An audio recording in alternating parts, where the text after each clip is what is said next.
The mountain. Within, Sarah Chen stared at the rejection letter on her screen, her 20th this month.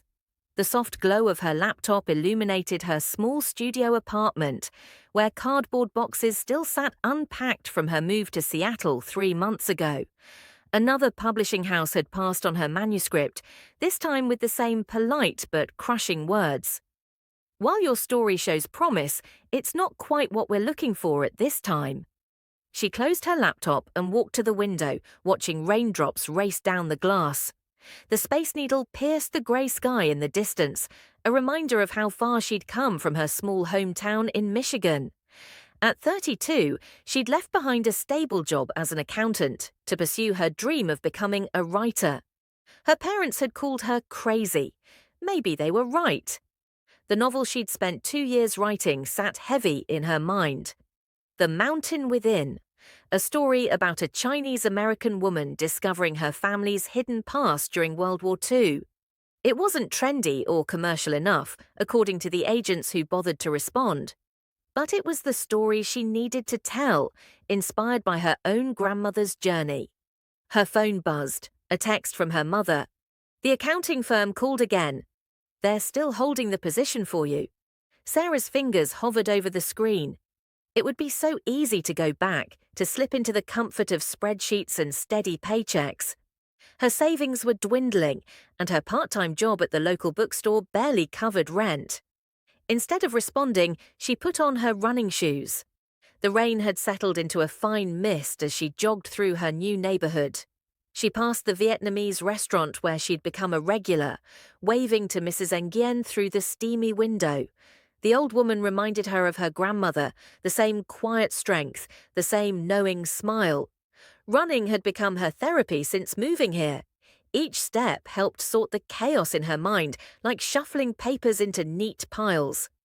By the time she reached Kerry Park, her breathing was heavy, but her thoughts were clearer. The city spread out below her, a maze of possibilities. That evening, she opened her laptop again, but instead of checking her email, she opened her manuscript. Her grandmother's voice echoed in her memory. "Sometimes the hardest path is the only one worth taking." She started reading from the beginning, and for the first time in weeks, she saw her story with fresh eyes. It wasn't perfect a story ever, but it was honest, it was real, and maybe that's what had been missing. Over the next month, Sarah threw herself into revisions. She joined a local writers' group that met at the library every Wednesday. They were a diverse bunch, a retired teacher working on a children's book, a barista writing science fiction, a nurse crafting poetry between shifts. They became her second family, offering both criticism and encouragement. She started waking up at 5 a.m. to write before her bookstore shifts. The early morning quiet became her sanctuary. She researched historical details she'd glossed over before, interviewed elderly Chinese Americans who'd lived through similar experiences as her grandmother, and slowly, her story gained the depth it had been missing. Her bank account continued to shrink. She took on extra shifts at the bookstore and started tutoring high school students in math to make ends meet.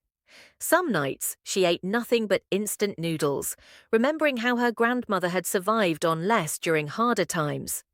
The rejections kept coming, but they were different now. "Your writing is compelling, but," became, "This moved me, however," became, "Please send us your next project." On a rainy Tuesday, exactly 1 year after moving to Seattle, Sarah received an email that began differently. "We would like to schedule a call to discuss your manuscript." Her hands shook as she read the rest. The publisher was small but respected, known for championing diverse voices. They wanted her story, not a transformed version that would fit neatly into market trends. That night, she called her grandmother, who listened quietly as Sarah shared the news through happy tears. When she finished, her grandmother said simply, "I never doubted you, child." The strength was always there, like a mountain within you. Sarah looked out her window at the city she'd grown to love. The Space Needle glowed against the night sky, no longer a symbol of her uncertain future, but a beacon of what was possible when you refused to give up. The next morning, she went running as usual, but this time she took a different route, climbing higher up the hills of Queen Anne. Her legs burned and her lungs ached, but she pushed on until she reached the top.